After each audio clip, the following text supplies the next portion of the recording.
किनारा के लागल अधरंगिया बसुलिया चोरी हो गई राम चोरा बले लक्ष्मण देखे राम चोरा बले लक्ष्मण देखे सीता जी के लागल अधरंगिया बसुलिया चोरी हो गई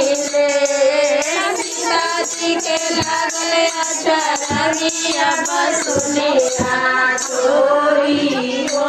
गई रे सोने के थाली दीवाना परोसली सोने के थाली में दीवाना परोसली जे मनो न जय में भगवान बसुलिया चोरी हो गई रे